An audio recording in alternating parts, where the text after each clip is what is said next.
Assalamualaikum warahmatullahi wabarakatuh. Let me introduce myself. My name is Yulia Rusmariani.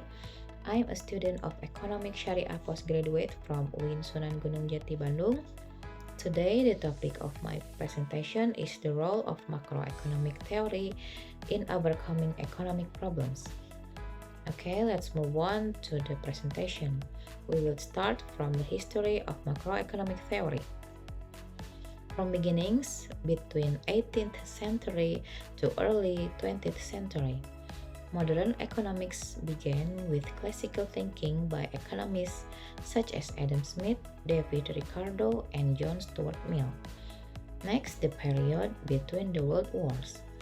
John Maynard Keynes became a central figure with his theory regarding government intervention to overcome economic depression through fiscal and monetary policy. And then post-World War II. In the 1950s and 1960s, the development of macroeconomic models such as the Keynesian model, monetarism, led by Milton Friedman, and classical new economics became dominant. And the last, modern era and global challenges, 2000s to present, economic globalization and global financial market integration are major challenges. Next, the definition of macroeconomic theory is a branch of economics that examines overall economic phenomena, such as inflation, unemployment, and economic growth. It involves analyzing economic variables in aggregate, including national income, unemployment rate, money supply, inflation rate, economic growth, and international balance of payments. In a macroeconomic context, there are the concepts of consumer society, producer society, and aggregative markets, which are formed from aggregate demand and supply. Other variables studied include national consumption expenditure by consumers, national investment expenditure, and price index or general prices. Next, basic concepts of macroeconomics. By understanding these basic concepts, economics provides a framework for analyzing economic problems from the individual to the global level, as well as for developing solutions that can improve the welfare of society as a whole. Economic definition is the science that explains the choices humans make and how these choices change our limitation, exchange transactions between people with or without money, making the right choices to utilize scarce and limited productive resources, human behavior to organize consumption and production activities, studying wealth and ways to improve people's lives. And then we talk about problems in macroeconomics. Macroeconomics also has an influence on Indonesia's business climate.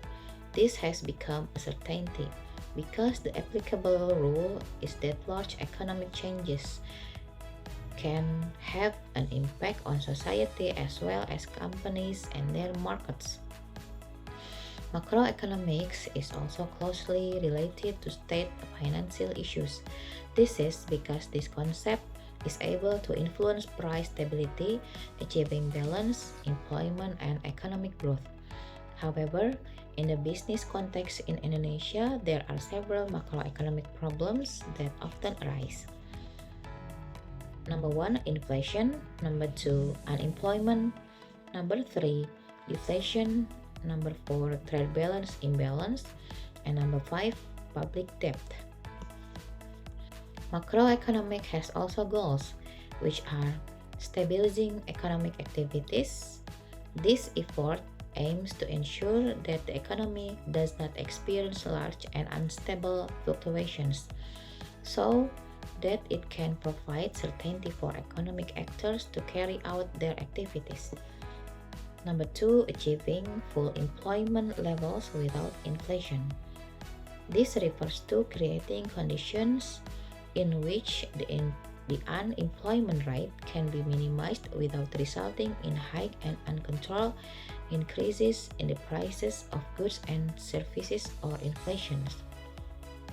Number 3, creating sustainable economic growth.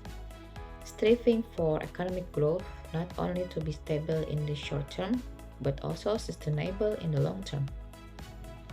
And number 4, avoiding the problem of excessive inflation. One of the goals of macroeconomics is to prevent high and uncontrolled inflation, which can disrupt economic stability and people's purchasing power. There are 3 macro policy instruments, which are: number 1, fiscal policy. This policy is carried out by the government to regulate state revenues and expenditures through the state revenue and expenditure budget. Number 2, monetary policy. This policy is carried out by the central bank to regulate and control the amount of money circulating in society. And number 3, foreign policy. This policy includes various economic strategies carried out by countries regarding economic relations and interactions with other countries. Besides macro policy instruments, there are forms of macro policy, which are fiscal policy. This policy includes the regulation of government revenues and expenditures, including taxes and expenditures for government programs. Monetary policy. This policy is managed by the central bank to control the money supply, interest rates, and credit in the market. Foreign trade policy. This includes policies related to international trade such as tariffs, import quotas, and international trade agreements. Employment policies. These policies include measures to influence unemployment rates and wages, such as workforce training programs, wage subsidies, or policies to encourage job creation. Structural policies. These policies focus on long-term reforms in the economic structure, for example, deregulation, privatization, or investment in infrastructure to increase economic efficiency and competitiveness. Financial stability policy. These measures are designed to safeguard the financial system from systemic risk, such as a banking crisis or global financial crisis. Okay, ladies and gentlemen, that's it my presentation today. Before I close this presentation, let me to give a conclusion. The conclusion is macroeconomics is the study of the economy as a whole, involving the analysis of the major factors that influence the economy of a country or region. These include economic growth, inflation rates, unemployment, monetary and fiscal policy, international trade, and labor market conditions. The main goal is to understand the behavior and health of the economy as a system, as well as the impact of government policies on economic stability and growth. Macroeconomic analysis helps in formulating economic policies aimed at achieving goals such as price stability, job creation, fair distribution of income, and sustainable economic growth.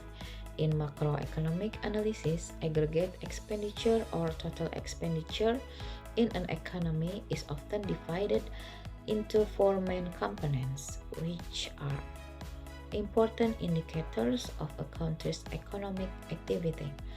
These 4 components are: number 1, household consumption; number 2, investment; number 3, government expenditures; and 4, net exports. Thank you all for listening my presentation today, and thank you for your nice attention. Wassalamualaikum warahmatullahi wabarakatuh.